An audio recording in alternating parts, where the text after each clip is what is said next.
this, how much damage the whole continent will bear.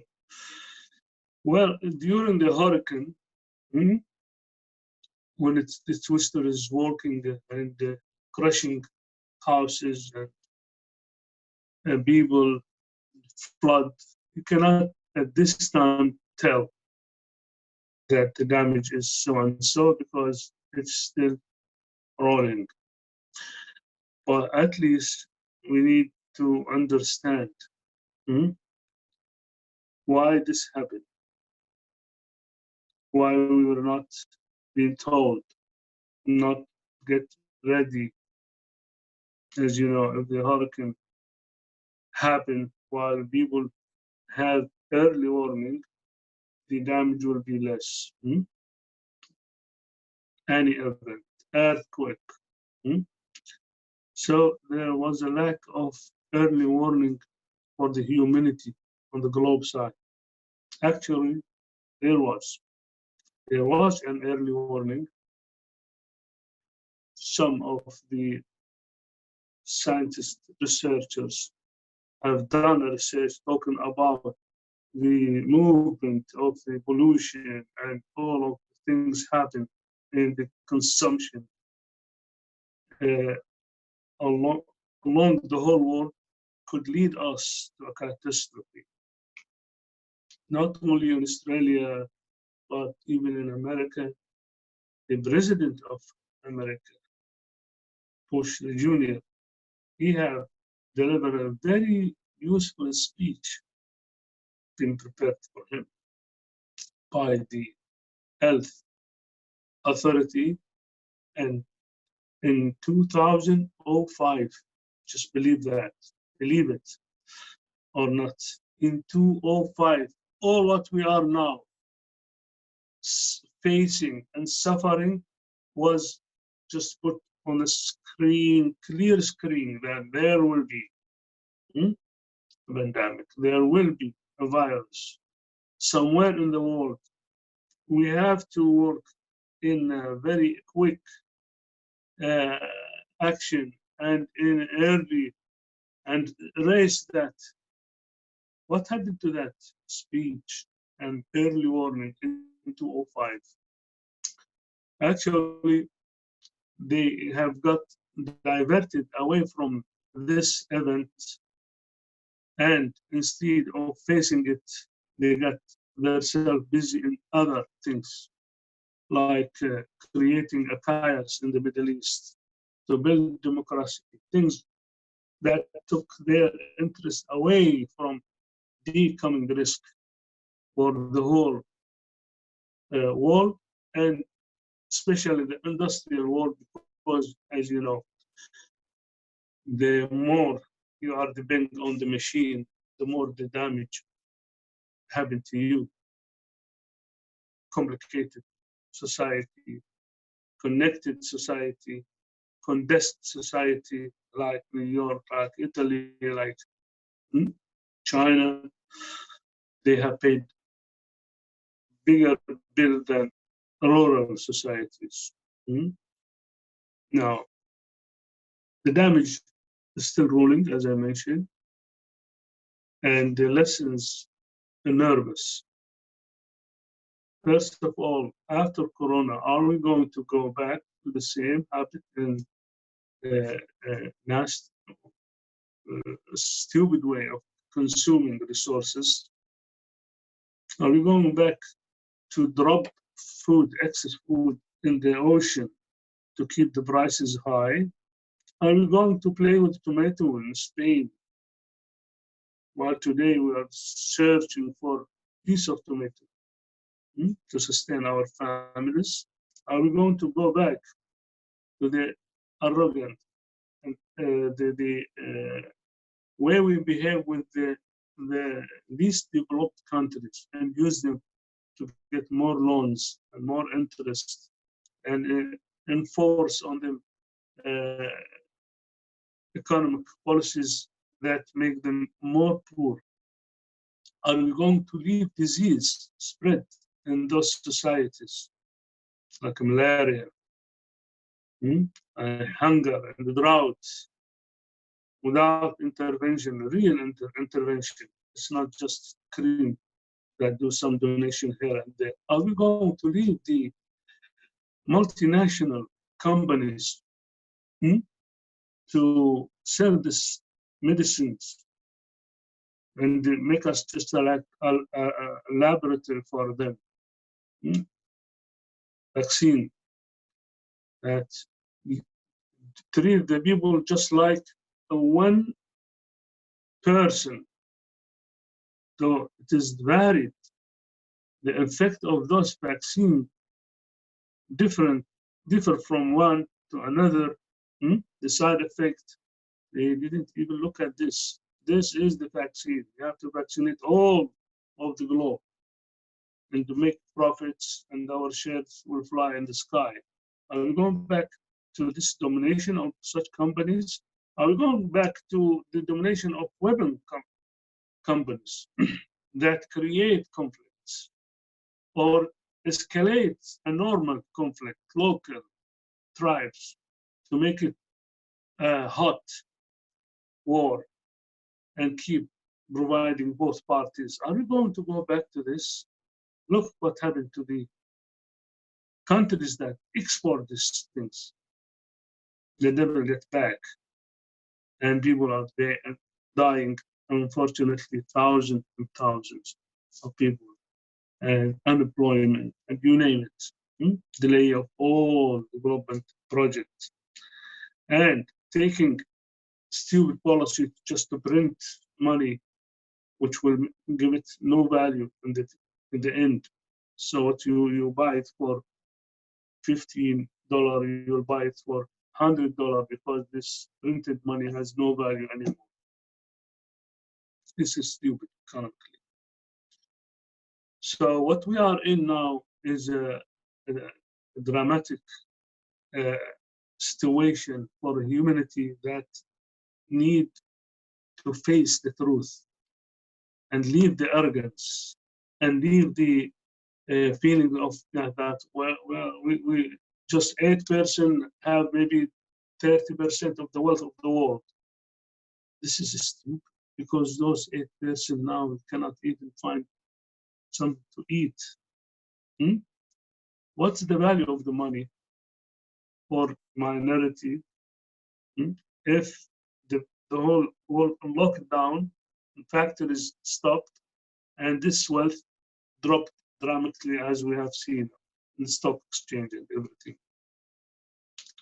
A big revision need to be done, and not cosmetic.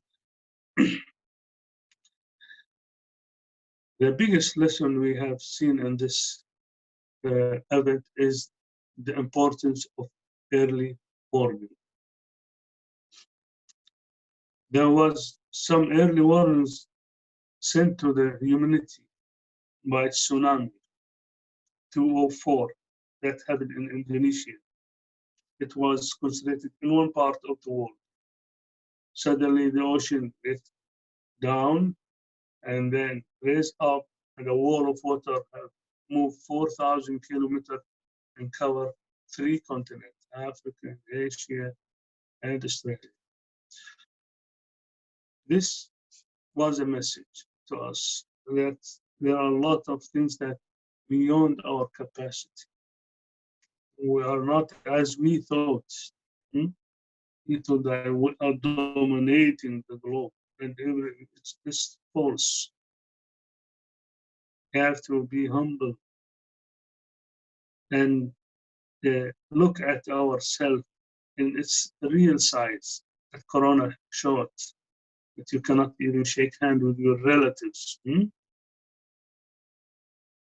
It's mentioned, this description for the situation in Quran, to the level that it's nonsense that you cannot look in any book, not just Quran. Any useful text, you have to take it seriously at this time. Wherever it is, came from Australia, from Washington, from the Quran, look at it. It might be a reason to survive from biggest threat. You're going to face another challenge coming from the sky this time. It's called the smoke. We're going to talk about it, but let's before talk about it or speak about it, let's speak about something maybe the three religions are agree about, which is the Messiah, false Christ.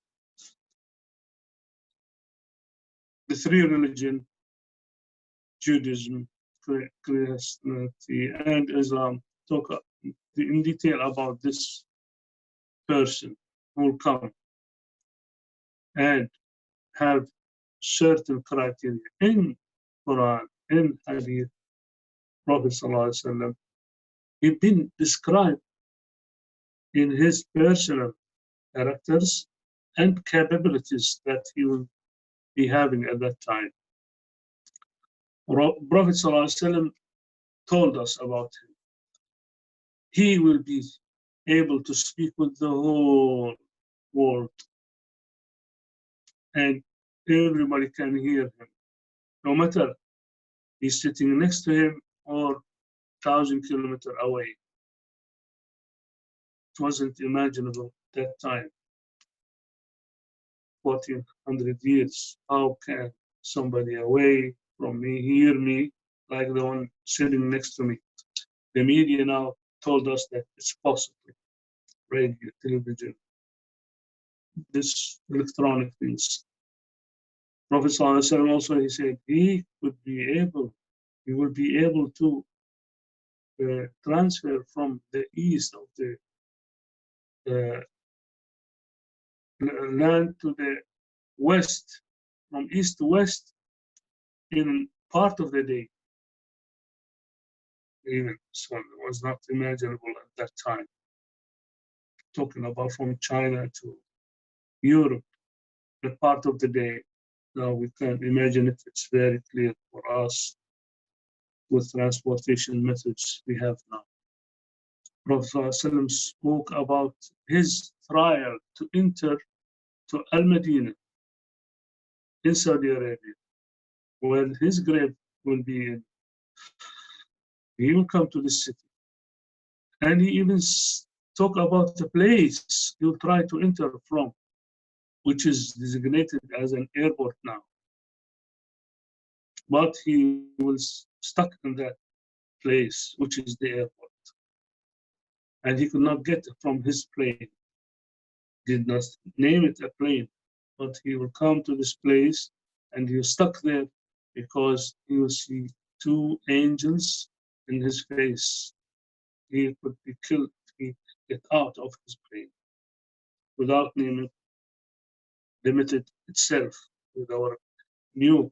He didn't mention radio, he didn't mention TV, he didn't mention plane, but he mentioned the action itself.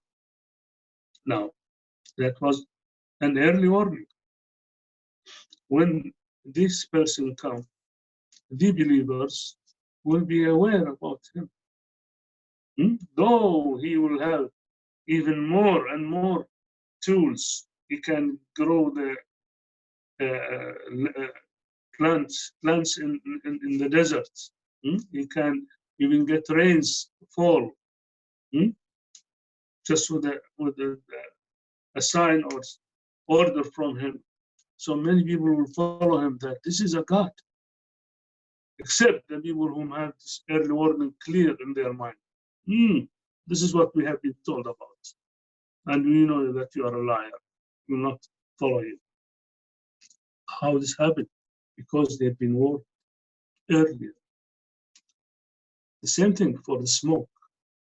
Prophet ﷺ explained that when he'd been asked about this ayah. Wait, you are the people who have doubts to the smoke. Just stop this doubts. And that smoke will fill the whole globe. And it will be hard breathing for everybody, except the believers, to be just like a flu. Go to Al-Dukhan, surah, you'll find the details of this. Now, having an early warning will help to survive. Come a flu, while others will get died and suffocated. It's not an easy thing. You will have different status when Messiah comes. You have the right information. When smoke comes, and you have the right illustration about it and the right understanding. So again, this is one source. You might have other sources for early warnings, but this is a very important source. You got to look at it, no matter what is your faith. We go for labs, result comes from Australia. Don't ask, well, it's from Australia, I don't care about it. We don't say that. Simple. It's a very important source for the future mega events. Corona will be just a toy at that time. We have one side tsunami, we have Corona, and the rest is coming.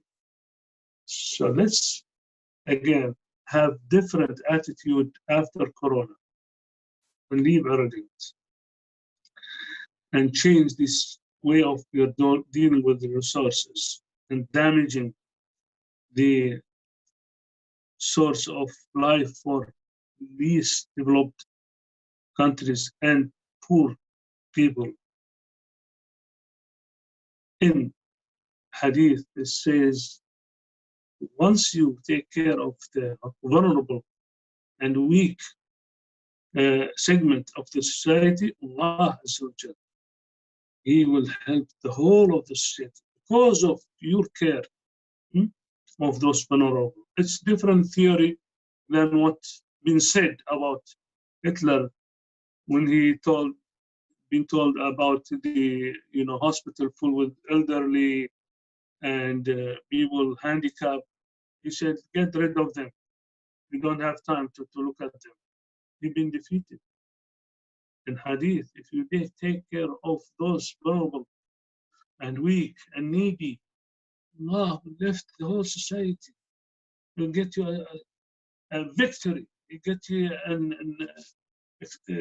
help from sources you didn't even expect, because you care about those segment of the society.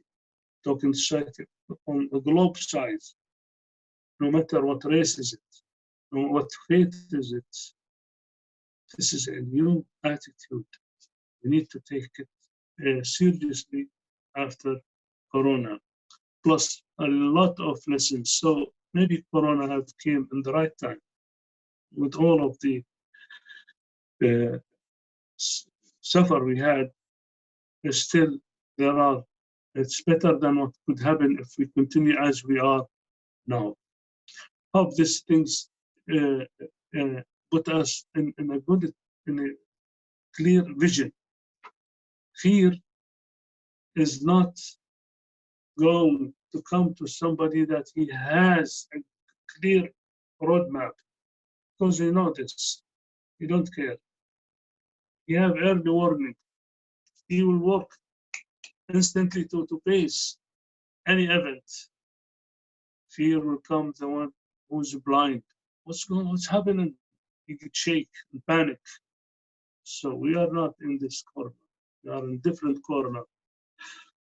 Prophet ﷺ told us, if the day after, the day of justice, bloom out, and you have a plant like a palm, small palm, and you are prepared yourself to put it in the ground, but suddenly the day of justice started, Prophet said, continue doing that.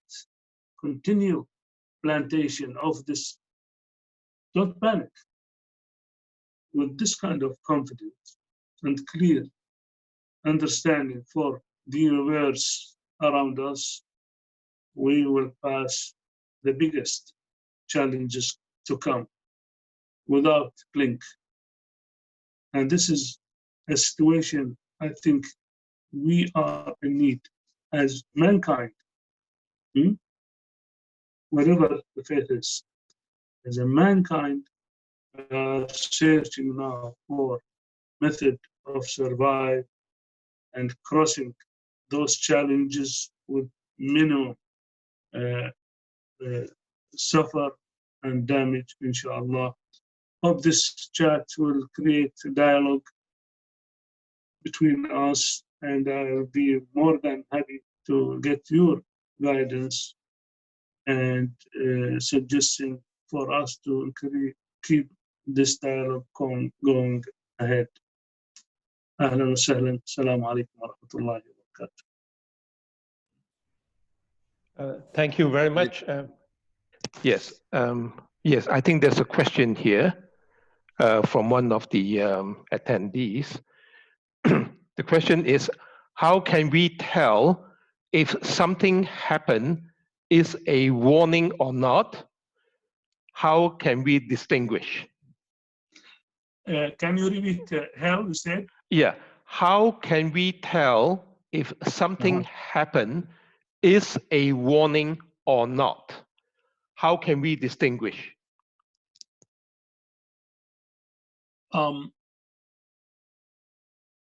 Let me use back again the climate warning. When we get a warning about a hurricane is coming, and we get ourselves ready for it, the damage will be less than if we ignore it.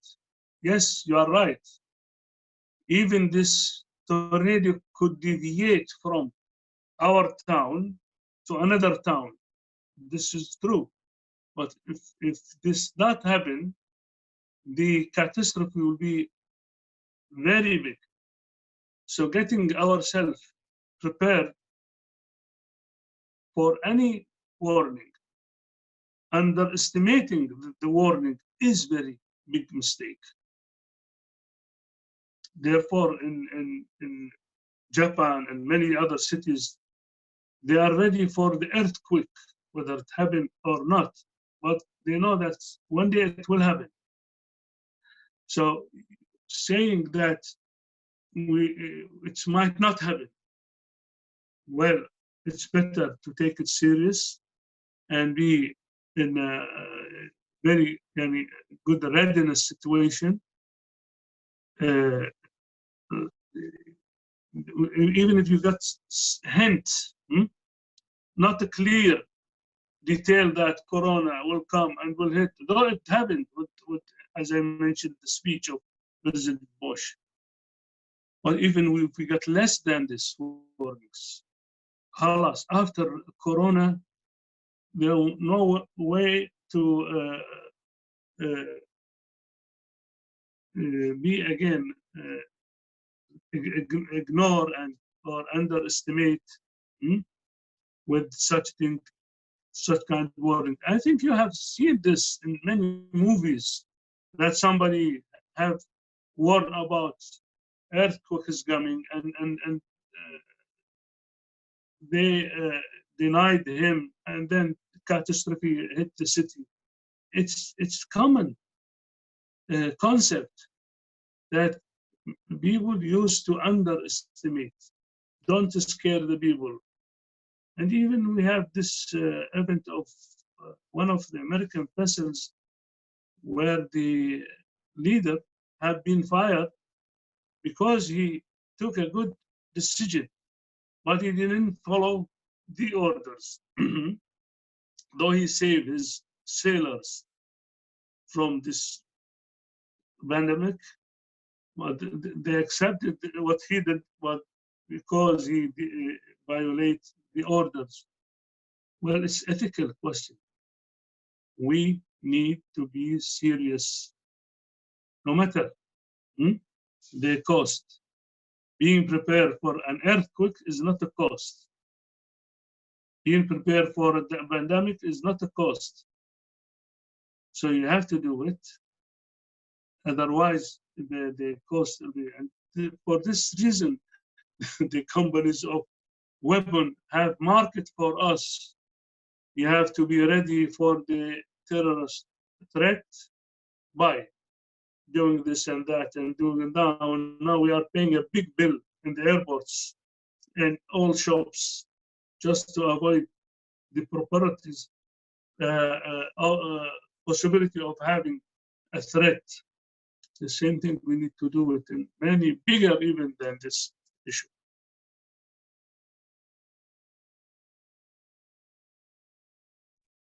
Thank you for your answer. Now, there are two questions here. Actually, it can be combined into one. Is it, as an economist, can you give your view about the economy of Kuwait after coronavirus and when the oil prices is low? As I mentioned earlier, during the hurricane, we cannot tell precisely what is the damage and how we'll get out. But Kuwait is a small city or state compared to the bill of this crisis on other countries. And as you can see, the administration could handle it in a manner, maybe it's not easy to do it in a larger state like other countries of 100 million population.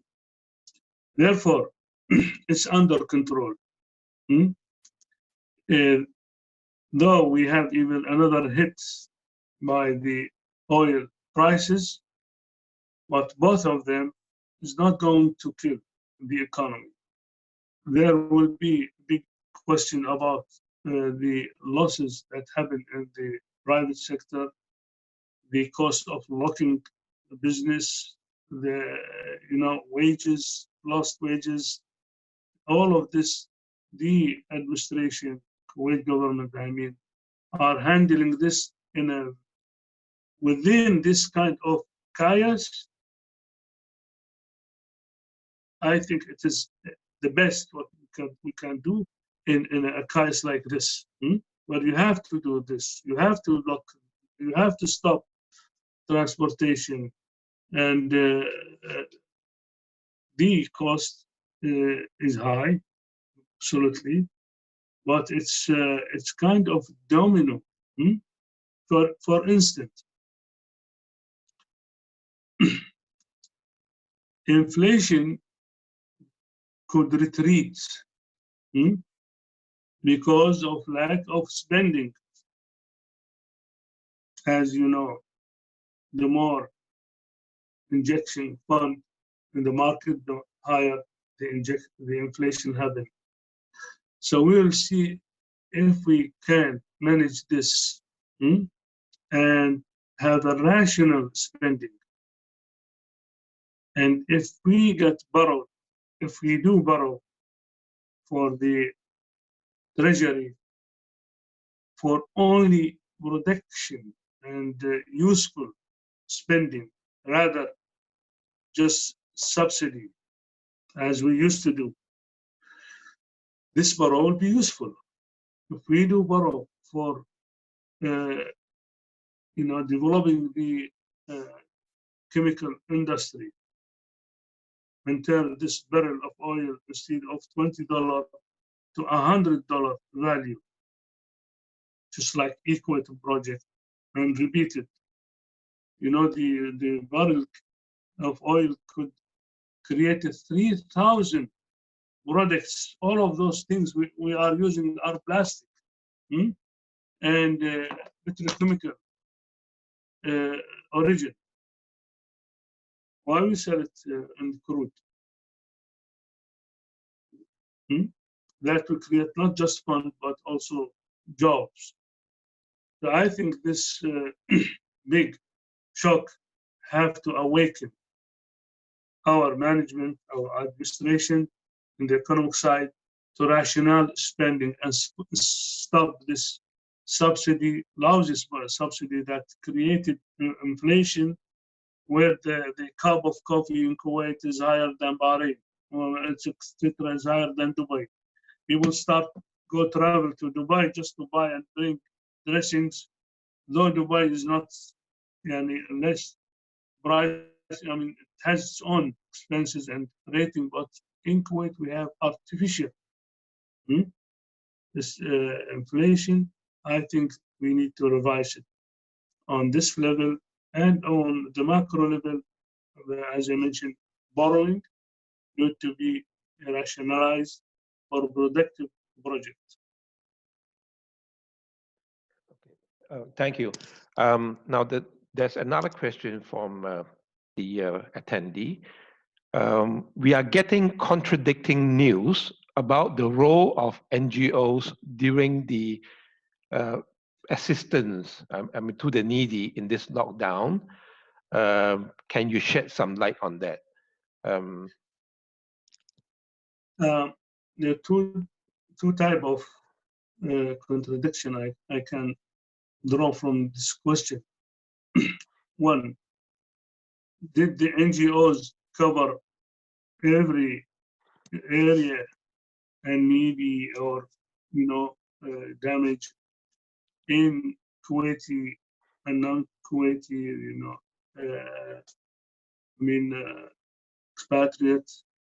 This is what you mean of the question. The other, how can we trust that they are doing the right thing and taking the money and put it in the right thing without taking any exaggerated cost for the management of this?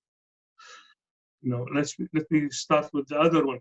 Maybe this is what you mean of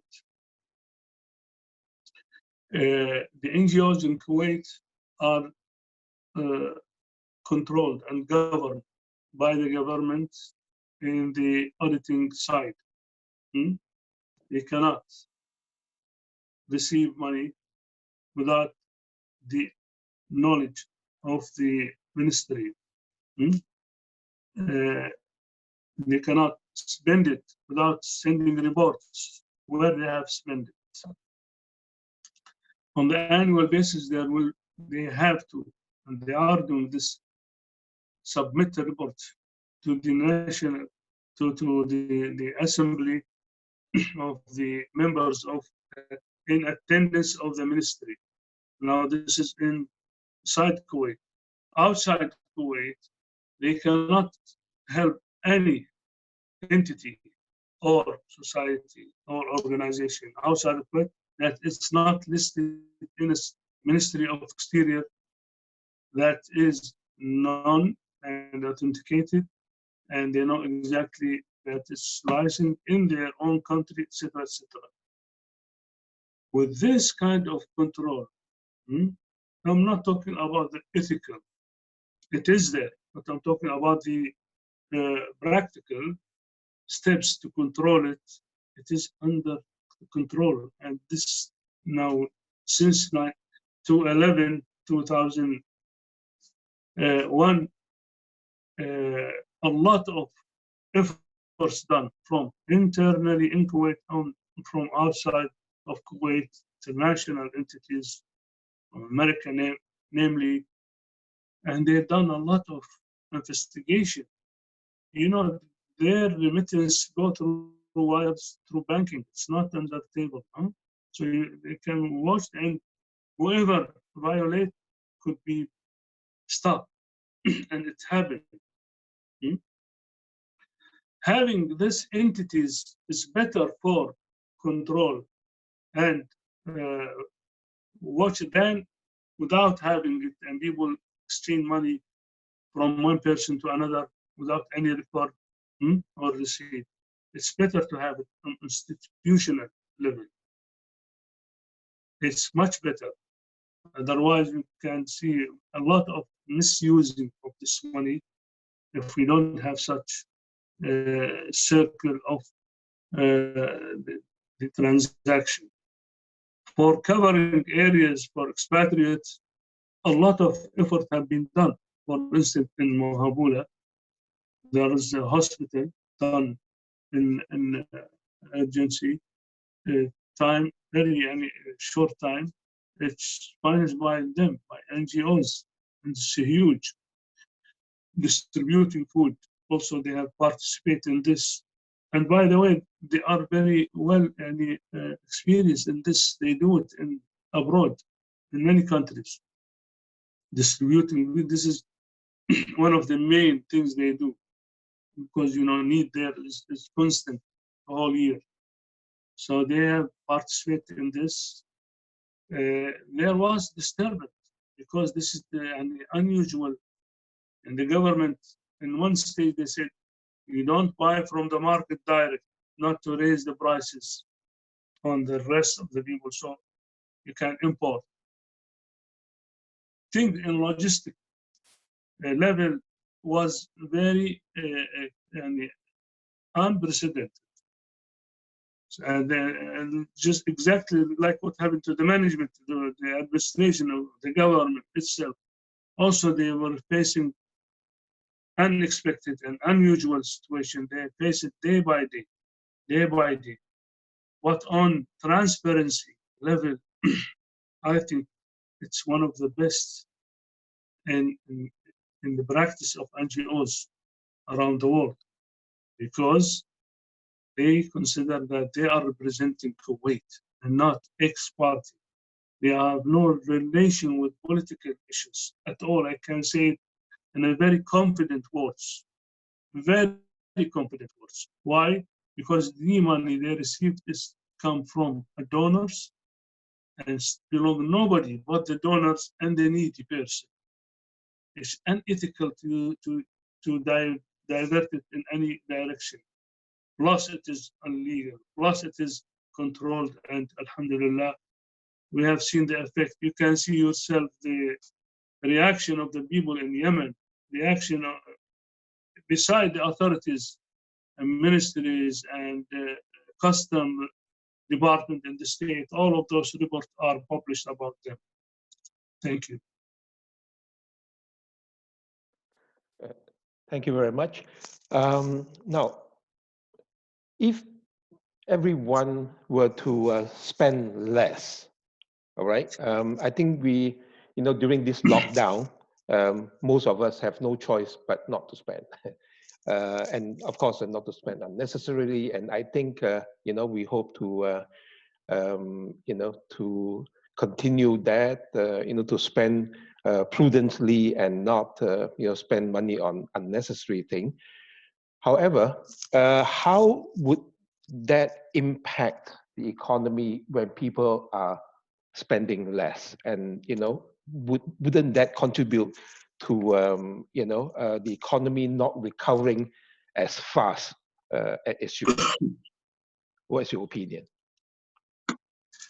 Well, in Japan, a long time ago, as you know, they are a very productive nation, and you can say they are workaholic. So they don't spend. So that was, I think you mentioned, part of the dialogue between Japan and the state to encourage spending. Why? Because the tradition there is to spend all time for work and nothing for pleasure. Now, in our case, in Kuwait and elsewhere, yes, a new habit is going to happen, and it will affect. And actually, the business sector needs to itself to be taught something new. Don't misuse the human desire and play with it and produce something just for fun, and then in 2 days the children, they throw it because it will use it again. This negative behavior among the company sector, business sector, need to rationalize itself. Don't misuse us. Don't put the coffee with the blah blah, too many names, and this coffee coming from Brazil, this coming. Why are you doing this for? Just to have the people spend all of their pocket for? This is misusing, and it's not good for the whole economy, resources. We have gone through consumption experience, exaggerated, and misuse of the resources. And this is what we have the forest burn. And it's a consequence. If we leave it like this, just because to feed those, even if it is small and medium companies, that's not accepted for the mega companies or multinational, and even for the medium. We need to be rational. We are not in a communist society, but we have to be a disciplined economist, have a vision where to encourage that things that make it in longer use for the society. What's the use of just using the resources for our generation? And the next generation will be poor. Where is the wisdom here? Where is the and I think it's time for every layer of economy to revise, not only government, even the family itself. You know, in Kuwait, we have expatriates serving in the houses 800,000 person. Why? Because of this kind of behavior. Don't wash my dish. I don't even fix the small things in my house. Simply, I can call them, and they can come do it for 10 dinars, 5 dinars. This needs to be revised. Do it yourself as much as you can. Leave the call for things that is very complicated. So new things need to be done on the micro level and the medium and the macro level of the economy.